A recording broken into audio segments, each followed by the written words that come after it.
Welcome to another deep dive with us. Today we're going to be looking at something a little different.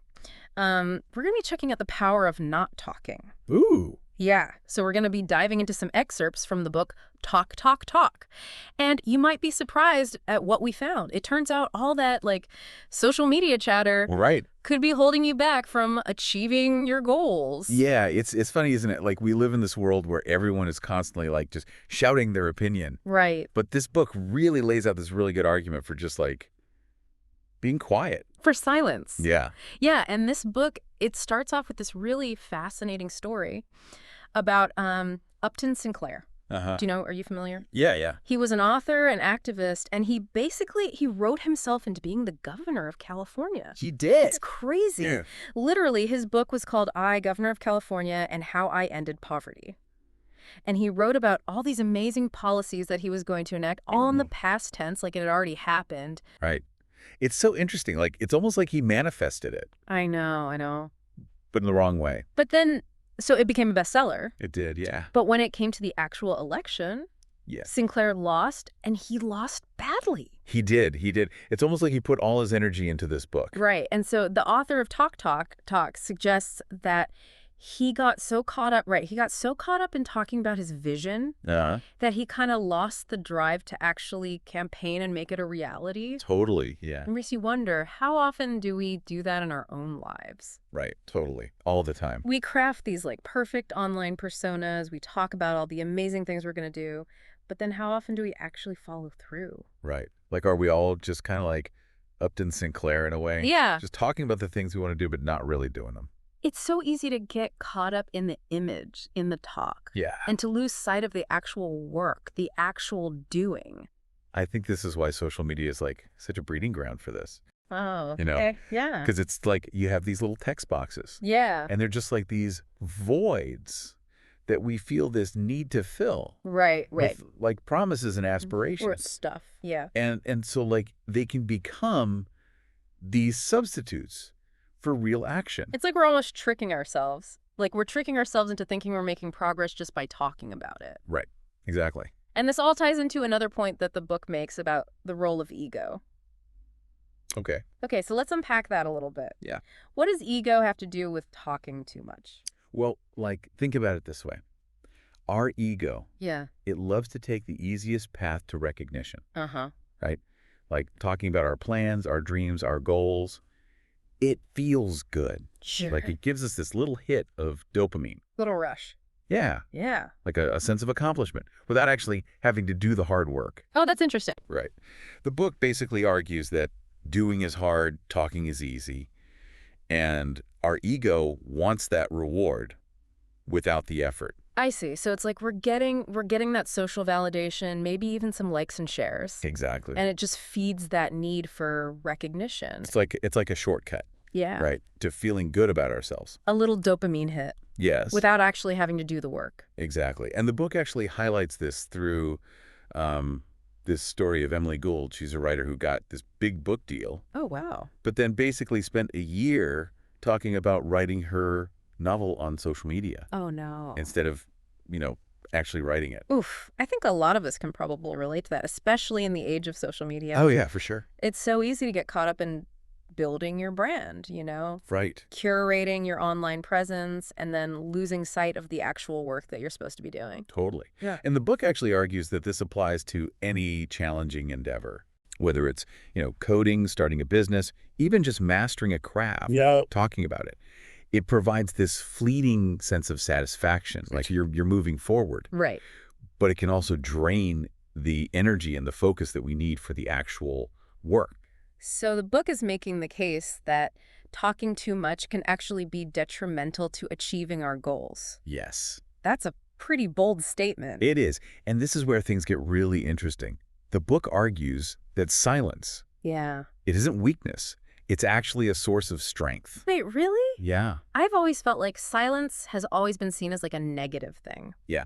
Like you're not contributing to the conversation, or like you don't have the confidence to speak up. It's true.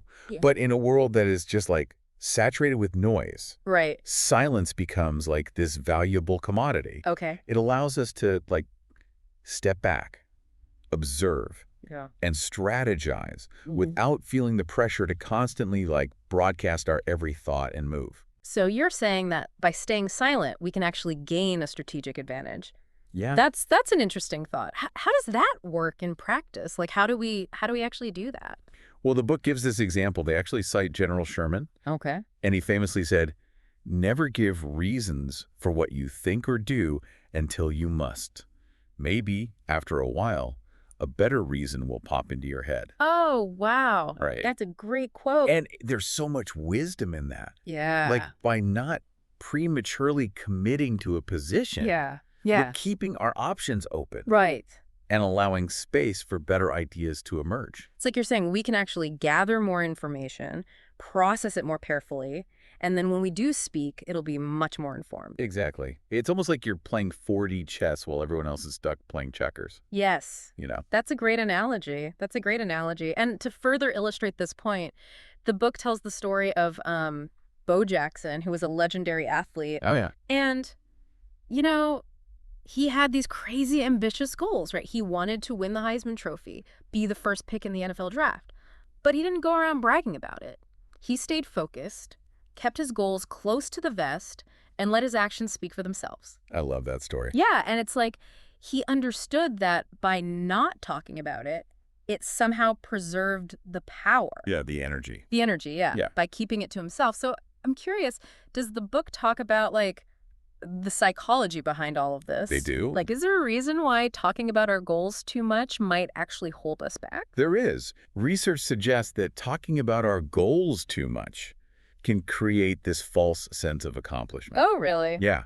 Like our brain gets this little hit of dopamine every time we talk about achieving our dreams. Right. And so it kind of tricks us into feeling like we've already made progress. So it's like that dopamine hit again.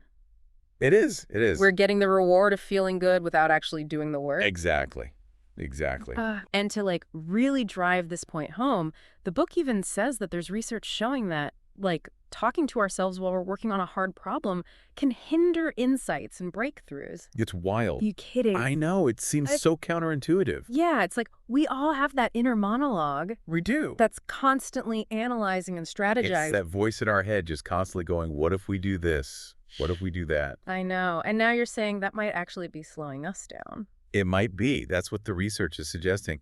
Sometimes our brains, they need quiet to do their best work. It's like we're living in this culture of like constant self-promotion where we're just encouraged to like talk about our goals, our dreams, our every move. It's true. But in reality, all that talk might actually be robbing us of like that deep satisfaction that comes from quietly putting in the work and achieving something meaningful. Absolutely. It's like we're sacrificing that real sense of accomplishment for this like fleeting feeling of validation from others. And the book also argues that talking can actually deplete us mentally. Yeah. Like it uses up the same energy that we need for doing, which can lead to like burnout and decreased productivity. Totally. Our brains, they only have so much energy. Right. And if we're constantly wasting it on like all this frivolous chatter, we're not going to have enough left to actually achieve our goals. It's like our brains have a limited amount of energy, right? And we're just wasting it. Exactly. Instead of channeling it towards our goals. Yeah. It seems like what the book is trying to say is we need to reclaim our mental space. Yes. And use silence as a tool to achieve like greater focus and productivity. 100%. You're totally right. You're totally right. But before we dive into like the practical applications of all this, I want to talk about another important concept that the book introduces, the idea of resistance. Oh. Yeah. Okay, I'm intrigued. Yeah. What is resistance? Yeah. And how does it relate to talking too much? So resistance, it's this like invisible force. Okay. That holds us back from doing our best work. It's like procrastination, self-doubt, you know, that fear that we all get when we're trying to create something new. So it's like that little voice in our head that tells us we're not good enough, that our ideas are stupid. Like, we should just give up before we even start. Exactly. I know that voice well. And the book argues that talking about our goals can actually feed this resistance. Really? Yeah. Like, especially when we talk about them in a lot of detail. Okay. It gives us this, like, false sense of accomplishment. You know? It allows us to kind of avoid the real struggle of facing our fears and pushing through the discomfort. So it's like we're trying to outsmart resistance by talking about our goals instead of actually doing the work. Like we get the social validation, the pats on the back, without actually having to go through the real challenges that come with pursuing our dreams. It's like a subtle form of self-sabotage. Oh. We convince ourselves we're making progress by just talking about it. But in reality, we're just delaying the inevitable. Right, you're just putting it off. Yeah. So how do we overcome this resistance? Like, does the book offer any advice on how to break free from this cycle of talk and procrastination? It does. And this is where the power of silence really comes into play. Okay. Remember how we were talking about silence being a source of strength? Yeah. Well, one of the ways it helps is by conserving our mental energy. Right. And allowing us to focus on the task at hand. The book argues that by reducing unnecessary chatter, both internal and external, we can create a more receptive mental space for insights and breakthroughs. So it's about quieting the noise. Yeah. In our minds and in our environment so that we can actually hear our own inner wisdom and tap into our creative potential. Exactly. I love that. And this leads us to a few practical strategies for harnessing the power of silence in our daily lives. Okay, I'm ready. What's the first step? Do we all become silent monks and retreat to a mountaintop? Not quite. Okay. Although some peace and quiet can definitely be helpful. Sure. The key here is to become aware of when we're using talk as a crutch. Okay. Remember those empty text boxes the book was talking about? Social media prompts, email drafts. Right. Those are often where our need to talk outweighs our actual need to communicate. So being more mindful of what we're actually putting out there and why, asking ourselves, does this really need to be said? Exactly. Will this, email, this social media post, this conversation actually move things forward? Or am I just, seeking validation? Yeah. Or trying to impress someone? It's such a simple question. Yeah. But I feel like I don't ask myself that enough. It's almost like a mental checklist before we hit send or open our mouths. But what about when we feel like we need to share an idea, like a thought, a burst of inspiration? Should we just bottle it all up? Not necessarily. But, instead of instantly broadcasting it to the world, try delaying gratification. Sit with the idea for a while. Let it simmer. Okay. You might find that after a day or two, you have a much clearer version to share. Yeah. Or you might realize it wasn't that great of an idea after all, and you've saved yourself some embarrassment. Oh, that's good. So it's instead of that initial impulse to shout it from the rooftops, we're taking the time to actually cultivate something that's really worth sharing. Exactly.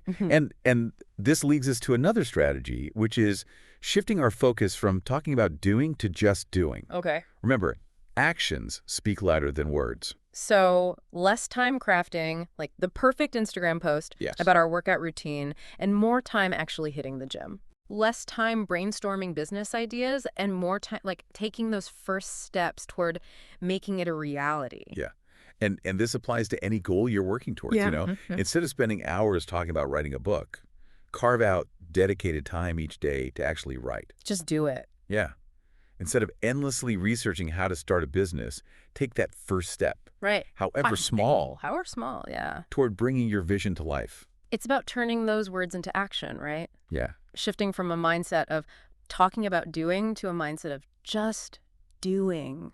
It sounds simple, but I can already feel the resistance kicking in. It's not always easy. No. But that's, where the power of silence comes in. Yeah. By quieting that noise and focusing our energy, we can overcome that initial inertia. Right. And start building momentum. That makes sense. But I have to ask, what about when we hit a wall? Yeah. When we're stuck, frustrated, and we just can't seem to make progress? Does the book talk about those moments of creative blockage? It does. And this is where things get really interesting. The book actually suggests that embracing boredom. Boredom? Yeah. Wait, seriously? I thought we were trying to avoid those empty text boxes, not create more of them. I know it sounds counterintuitive. Yeah. But we live in a world of constant stimulation. Right. Where we're always plugged in, connected, always consuming information. That's true. Yeah. But this constant bombardment can actually hinder our ability to think deeply and creatively. So you're saying by allowing ourselves to be bored, we're actually creating space for those aha moments to kind of bubble up. Exactly. Oh, wow. Think about those times when you've had a great idea in the shower. Yes. Or while going for a walk. Or doing the dishes. Yes. It's often when we're not actively trying to think those best ideas come to us. That's true. You know? It's like we have to give our minds permission to wander. Yes. To disconnect. To stumble upon those unexpected connections. Right, and this is where silence comes in again. Yeah. By carving out time for quiet reflection, whether it's through meditation, journaling, spending time in nature, even just sitting in silence for a few minutes. Yeah. We can create a mental state that's ready for inspiration. I love that image of like creating a sanctuary for our minds where they can like recharge and reconnect. Yeah. It's like silence is not just about the absence of sound. Yeah. It's about creating that space for deep thinking, for introspection, for connecting with our inner selves. Beautifully said. And this leads us to another important aspect of silence, which is being mindful of our self-talk. Okay, so you're talking about that inner voice. Yes. The one that's always chattering away in our head. Exactly. And just like talking too much externally can deplete us mentally. Yeah. So can excessive internal chatter. Right. That voice in our head can be our biggest cheerleader or our harshest critic. And if we're not careful, that inner critic can sabotage our efforts. So we need to be aware of that negative self-talk, right? Yes. Instead of dwelling on negative thoughts and self-doubt, we need to cultivate a more supportive inner voice. So it's like replacing that like nagging negative roommate with a wise, supportive mentor who believes in our potential. That's a great analogy. It's about becoming our own best friend, our own inner advocate. But how do we do that? How do we silence that inner critic and cultivate a more like positive inner voice? That's where mindfulness practices can be incredibly helpful. Okay. By learning to just observe our thoughts and emotions without judgment. Yeah. We can start to detach from that negative self-talk, and then we can start to create space for more positive beliefs. So it's not about suppressing our thoughts or pretending those negative voices don't exist. Right. It's about becoming aware of them, acknowledging them, and then choosing to focus our attention on more supportive, more empowering thoughts. You got it. It's about recognizing that we have a choice in how we respond to those inner voices. Wow. This is all so insightful. Yeah. It's like we're being given this whole new toolkit for communication and success. I think so too. But I have to ask, what about those situations where we do need to speak up? What about those times when silence isn't an option? How do we navigate those situations without falling back into those old patterns of talking too much or self-sabotaging? That's a great question, because it's true. There are times when like silence feels impossible. Right. Like, what about if you're at a networking event or giving a presentation or even just like navigating those awkward pauses in a conversation? Oh, yeah. I think our culture really equates silence with being uncomfortable, so we always rush to fill it with words. Yeah. But that can actually backfire. Sometimes we end up rambling or saying things we don't really mean, or we even miss an opportunity to actually connect with someone. Oh, I've totally been there. It's like you feel this pressure to perform. You always have like the right thing to say. Right. And it ends up being more about like impressing other people than actually engaging in a meaningful conversation. The book suggests that instead of feeling this pressure to fill the silence, to say something, use that time to observe. Okay. To listen. And to really tune in to what's happening around you. So it's like taking a step back. Yeah. Instead of constantly feeling like you have to like be on. Yeah. And perform. Exactly. I think that can be really exhausting. It is. And I think that's where the message of this book really, really resonates, Yeah. It's like this call to reclaim our silence, to carve out space for stillness and reflection, even in the midst of, a world that's so noisy and demanding. Yeah, it's like recognizing that our worth isn't tied to how much we talk. Exactly. Or how much attention we receive. It's about finding that like inner confidence and validation rather than always seeking it externally. 100%. And, it doesn't mean we have to become hermits and totally withdraw from social interaction. Right. It's about finding that balance. Yeah. Knowing when to engage, when to step back, when to speak up, and when to just listen. It's like we're learning this new language, Yeah. The language of silence. The language of silence. I love that. And with practice, we can become more like fluent in it. Yeah. More attuned to its nuances. Yeah. More skilled in like using it to our advantage. Exactly. And as we wrap up this deep dive, I want to leave you with one final, thought-provoking question. Okay, hit me. What's one thing you've been talking about that you're now ready to actually do? Ooh, that's a good one. Right. It's a challenge to actually put this wisdom into action, you know? Yeah. To resist that urge to talk and just, embrace the power of silence. It's not easy. No, but I have a feeling that, our listeners, they're up for the challenge. I do too. Remember, the world is full of noise. Choose to be a source of signal. Ooh, I love that. What a great way to end this deep dive. Thank you for joining us, as always, on this exploration of the surprising power of silence. Until next time.